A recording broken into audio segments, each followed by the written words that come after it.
एक छोटे से गांव के पास एक पुराना रेलवे स्टेशन था जिसका नाम था कालीपुर स्टेशन। यह स्टेशन अब पूरी तरह से बंद हो चुका था। लोग कहते थे कि रात के समय वहां अजीब आवाजें सुनाई देती थीं और कई लोग वहां से गायब हो चुके थे। गांव के लोग उस स्टेशन से दूर रहने लगे थे, लेकिन कुछ जिज्ञासु युवा हमेशा उसकी कहानियों में रुचि रखते थे। एक रात गांव के चार दोस्त राजू, सुमित, नीतू और मोनू ने तय किया कि वे कालीपुर स्टेशन की रहस्यमयी कहानियों का सामना करेंगे।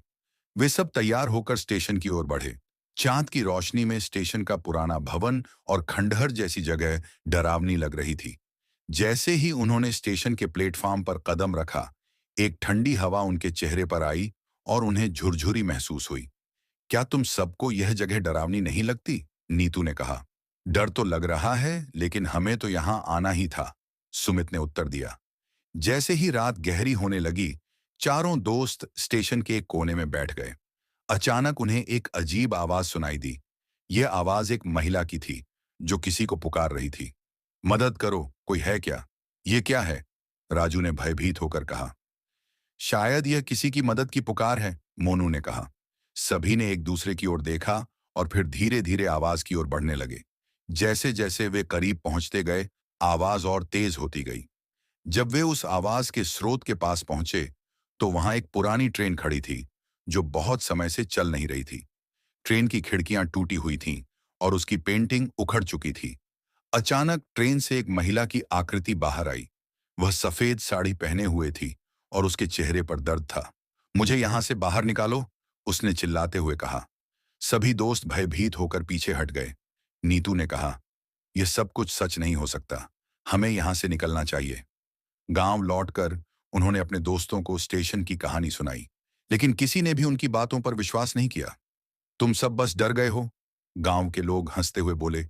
लेकिन राजू, सुमित, नीतू और मोनू ने तय किया कि वे अगले दिन फिर से स्टेशन जाएंगे और उस रहस्य का सामना करेंगे। दूसरे दिन वे फिर से कालीपुर स्टेशन पहुंचे। उन्होंने स्टेशन के चारों ओर खोजबीन की और कुछ पुरानी चीजें पाईं। एक पुरानी डायरी, कुछ पुराने टिकट और एक घड़ी जो अब रुकी हुई थी। डायरी में एक नाम था, सीमा।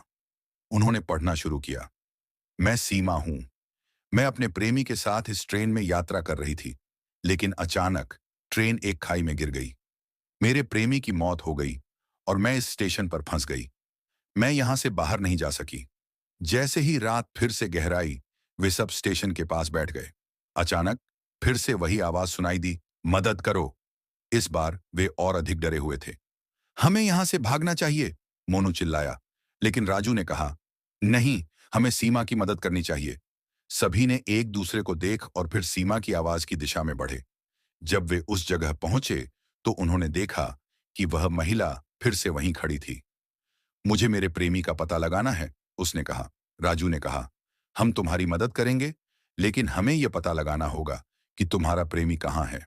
सीमा ने उन्हें बताया कि उसके प्रेमी की आत्मा अभी भी स्टेशन पर भटक रही है। उसे शांति तभी मिलेगी जब उसे अंतिम विदाई दी जाएगी।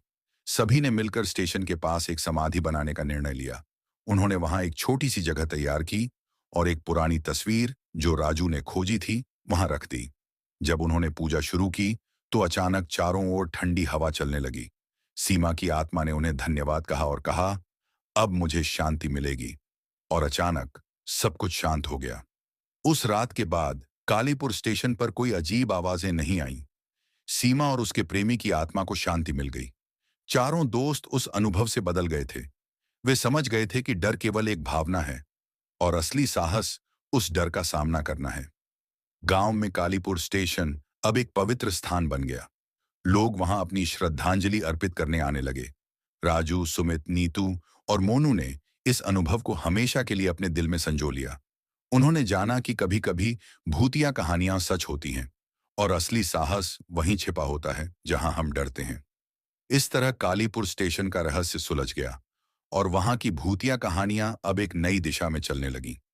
अब लोग वहां जाकर सिर्फ डर नहीं, बल्कि प्रेम और समर्पण की कहानियां सुनने लगे।